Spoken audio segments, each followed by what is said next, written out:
let's address a certain society era or social era that we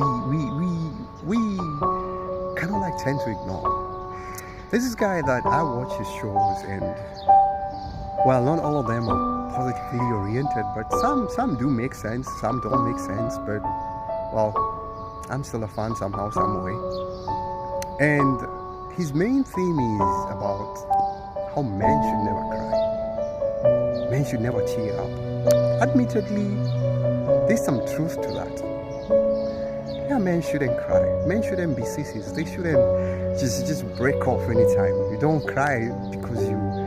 But then crying has two formats. There's a cry because you're in pain, or rather something just hit you so hard and you kind of like hold those tears. There's emotional tearing up because maybe some crazy shit just hit you and you just couldn't hold it in together.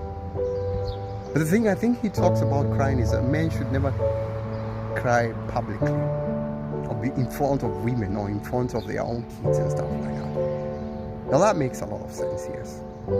But again, in order to understand how all this got into being,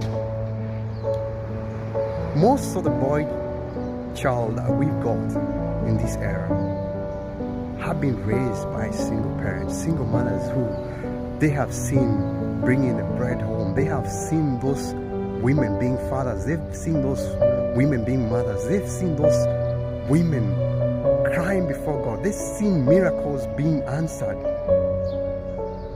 for them at the heart of prayer. Yes, maybe it caused them to be a little bit soft because they didn't have a man figure in their life. And if they probably had a man figure in their life, or maybe they had a father, most of those fathers fell into being kings at their own homes, into being lions. The only time that they were lions is the only time that they were beating up the mom. So this boy grows up with that single parent, is taken through the guidelines of life, church, whatever, and he's been carrying his mother's handbag out of a show of love for as long as he can remember. So when finally he grows up and he falls in love with this girl, he decides, I'm going to carry her handbag. It's not a manly thing to do, but hey, it's how he displays his affection. He doesn't see anything wrong in that because he's been doing that. You know, to rectify this error, it has to be fast by not pointing fingers, but going back to the roots of saying, okay, where did we fail as men? It started with, why do we commit to situations that we cannot be able to handle? Why do we commit to situations where, okay, here I am with a girl, I'm dating this girl, she's gotten pregnant, I bail out. I father those children, yes, but I'm not even the dad on any single day. I bail out. Those kids barely know me. And even though I'm married to the mother, I'm just a jack all their life.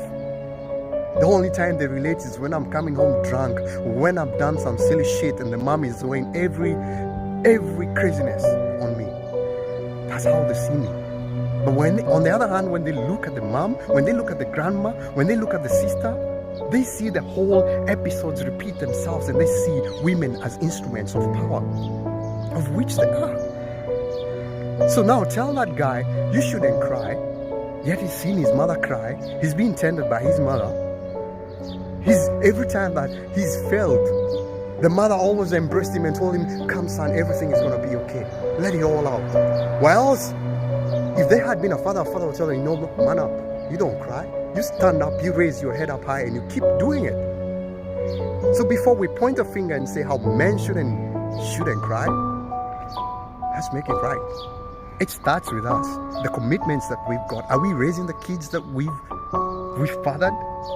Are we taking care of that? Raising the kids doesn't mean you have to even spend the rest of your life with that person, no, but just be a father figure. Be there. Be there. Be a man in your life. Hold that responsibility. That's your blood. Take care of that.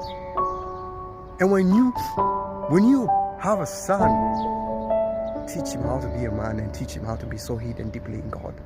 I think the main thing that is lacking in this society is the fear and the knowing of God. Because when we have the fear and the knowing of God, we know how to forgive, we know how to love, we know how to build those family ties under the constitution of the one God that we worship, He who says be and it becomes. So yes, men shouldn't cry, yes, but it starts with us, the generation that we are building. But again, as a man, don't be afraid to cry before your God on any given day. It doesn't matter what society thinks about you. Tears for God, it's $1 million. Keep winning, and may God, by His grace and by His mercy, facilitate for you your affairs. So as comfort and ease. Be blessed much.